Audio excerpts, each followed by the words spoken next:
Hey everyone, it's the Detective back again with another video, and it's finally time for another Super B-Daman Let's Build. And I had such a fun time building the Phantom Eagle that I already got, and now it's time to build a Stag Sphinx. This build is going to be far simpler. I know that video was pretty long. It's the longest out of all the Let's Builds that I filmed so far, and Stag Sphinx is part of the OS system, so it's going to be a little bit more simple. So let's take a look at the box first. On the front, we have Stag Sphinx, Sarah Special, Super B-Daman, number 94, Overshell System, the OS gear. It shows kind of the dimensions of the B-Daman.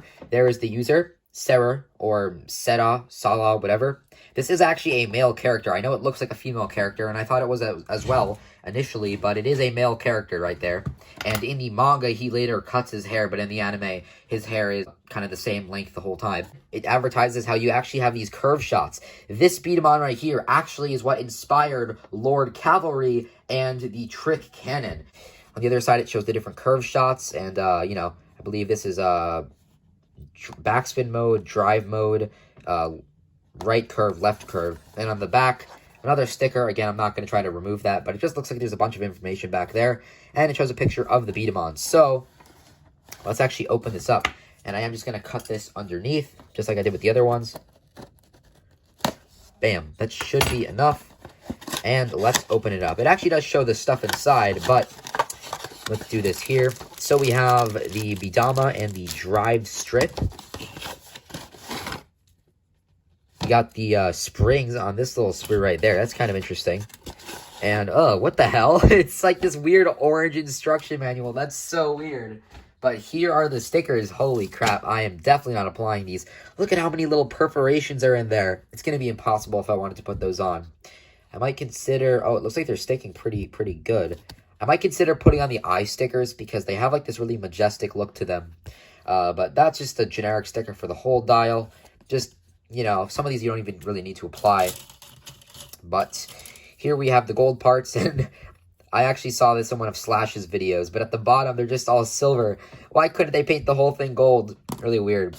This itself is the hold dial, and then these are all the different like little hold parts that you insert into there.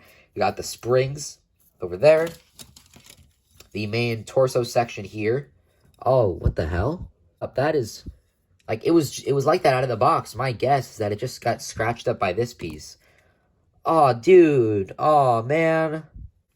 And then these yellow pieces here. Anyway, though, I am just going to take these pieces off the sprue. I'll get them laid out, and let's start building.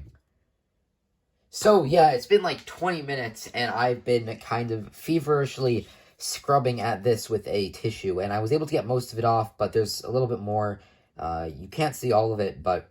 I don't know why that happened. Again, I kind of speculated that it was just like the paint from the underneath of this like gold or silver looking sprue. Nonetheless, I just put the B-Daman here, so I'll pick that up because I'm pretty sure that the hold dial right there is one of the first things that we actually have to build because it kind of gets inserted between the two halves. So, we're going to start off with the front here.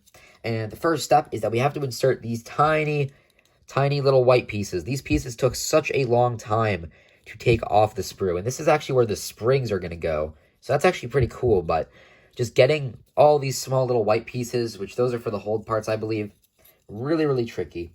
And then we actually just start off by inserting the actual, like, horns of the Sphinx, I guess. It shows us, we put it with the kind of narrower side going like this. Just align it like that. And... is that... oh, okay, there we go. So the gimmick is that you push down. And I've heard that it gets jammed a lot, but hopefully mine doesn't. But it's just a common issue with it generally, is that it can get jammed. We have to build the actual hold dial now, so let's just do that. So, oops. Here it is. Really cool. Again, it inspired B-Daman such as Lord Cavalry and the Trick Cannon from Crash, if you know that. The drive strip just goes in there. We then have to insert these tiny pieces. We actually have 4 of these. I believe that some of them are just extras. I think that's how it goes. I think we just do it like that. Yeah, it looks like that's how we do it. And yeah, we do have 2 extras. I wonder where they go. Give me a sec. I'm going to look at the instructions.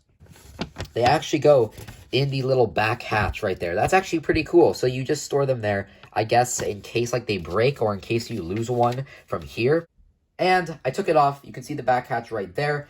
We just have to insert the other ones right there, and it looks like it's going to be a little bit tricky, but I actually like how they included those. That's actually pretty cool. It's definitely a good way to store extra pieces. And I guess if one of the ones in here ever falls out or breaks or something, I can just replace it with one of the ones in there. And that's actually very, very cool. I'm going to have to kind of put back this annoying little spring contraption here with the actual kind of horns of this B-Daman. The hold dial goes downward with the little gears on the bottom.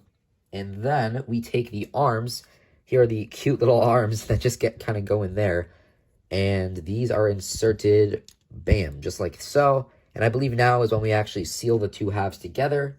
Got this random Lego piece, random pink stud on it for some reason. There we go. Just going to use that to prop that up right there just for a second. And now we actually need to insert this tiny little gold piece into the bottom of this. It looks like it just clips on. Oh, it goes like this. That's weird. Oh, okay. I guess the balls are there because then if you press it, it doesn't fall out. That's actually a really genius design. It's actually really, really cool. So this goes in here, and I believe this kind of adjusts the shot a little bit. Like if you have it up, when it goes through the core, it's actually going to go at a little bit of a higher angle. And down, it's going to go just straight. So that's actually really cool. I don't know what it's actually going to do when we fire the B-Daman, but I wonder if it'll do something. That's pretty cool, though. And now we have to carefully just connect the two pieces together. Please work. Aha! Yes, we did it. Bam! There it is. And you can see this piece here. Yeah, I can definitely see why it jams. It's very, very tight. Very, very tight fit. Yeah, you can kind of see.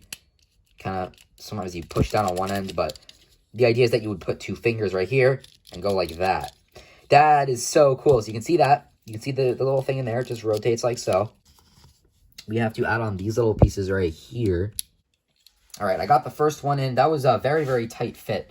So hopefully the other one doesn't give me as much trouble. But unfortunately, I ended up with the nub mark at the bottom, or the side without the nub mark at the bottom. But I guess that's maybe how it was intended. Yeah, that one went on really easily. So bam, there is the torso kind of locked together. And I believe the last just two parts are just kind of the feet. So let's take these. I can definitely see why the feet and the arms were used there, because these pieces look like they just want to fall right off. Anyway, the final piece before the back cover is going to be the cool little crown thing right there. So let's actually just attach that. And hopefully, yeah, it actually covers up a bunch of the smudges on the top of the head, luckily. Not all of them, but most of them.